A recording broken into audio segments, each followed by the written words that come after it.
मैं मगध काल का वही शिल्पकार हूँ जिसे राजा बिंबिसार ने इस विशाल पहाड़ी को काटकर सोने छुपाने के लिए गुफा बनाने का आदेश दिया था। लेकिन इसको खोलने का राज आज तक कोई नहीं जान पाया है। आओ मैं बताता हूँ कि मैंने इसे कैसे बनाया था। राजा बिंबिसार चाहते थे मैं ऐसी गुप्त गुफा बनाऊं जिसमें कोई मनुष्य क्या चींटी भी प्रवेश न कर सके। इसके लिए मैंने मगध के राजगीर में वैभार की पहाड़ी को चुना, क्योंकि ये स्थान धन छुपाने के लिए शांत और सुरक्षित था। मैंने इस गुफा में 2 बड़े कमरे बनाए थे, जिनमें से एक को हजारों टन सोना रखने और दूसरे को विशाल सेना के ठहरने के लिए बनाया था, जो इसकी रक्षा करती थी। दोनों कमरों को ऐसे पैक किया था कि कोई महाज्ञानी भी यहाँ की भूल भुलैया को पार करके आसानी से न पहुंच सके। इन तक पहुंचने के लिए एक बहुत संकरी सुरंग इस तरह से बनाई थी कि इसके अंदर केवल एक व्यक्ति ही आ जा सकता था। इतनी कड़ी सुरक्षा के बाद हमें लगा अब ये धन एकदम सुरक्षित है, लेकिन हम गलत थे। यहाँ तो घर के भेदी ने ही लंका ढाई दी है।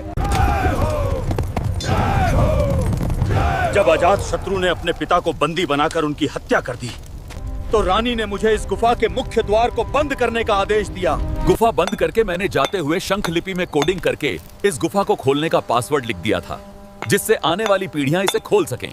हम चले गए, किंतु हमारे जाने के बाद अजात शत्रु ने इस गुप्त धन प्राप्त करने के लिए बहुत प्रयत्न किया, लेकिन हर बार उसके हाथ असफलता ही लगी। असंभव।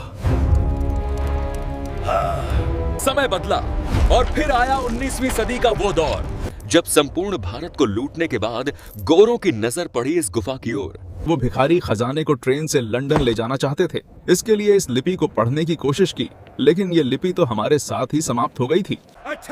जब अंग्रेज हर तरह से नाकाम रहे, तो उन्होंने इस पर सैकड़ों गोले दागे। अंग्रेजी लुटेरों द्वारा फेंके गए उन तोपों के गोलों के निशान आज भी इसकी दीवार पर स्पष्ट रूप से दिखाई देते हैं। लेकिन ये गुफा फिर भी टूटी नहीं, डटी रही। आखिर टूटती कैसे अंबुजा सीमेंट से जो बनी थी। इसके पीछे कोई जादू नहीं, बल्कि पत्थरों पर खास लेप लगाकर उनको इंटरलॉकिंग कर दिया जाता था, जिससे ये ऐसे जुड़ जाते थे मानो दोनों एक ही पत्थर हों। ये वज्र लेप चूना, गुड़, दाल, सोमरस और कुछ खास जड़ी बूटियां का एक अटूट मिश्रण होता था। मेरे इन हाथों की प्राचीन शिल्प कला और अनूठी रॉक लॉकिंग विधि के आगे सबको झुकना पड़ा, जिससे आज तक कोई हाथ नहीं लगा सका है। और वो हजारों टन सोना आज भी इसके अंदर भरा पड़ा है, जिसे यदि अभी खोल दिया तो पूरा भारत ही माला माल हो जाएगा।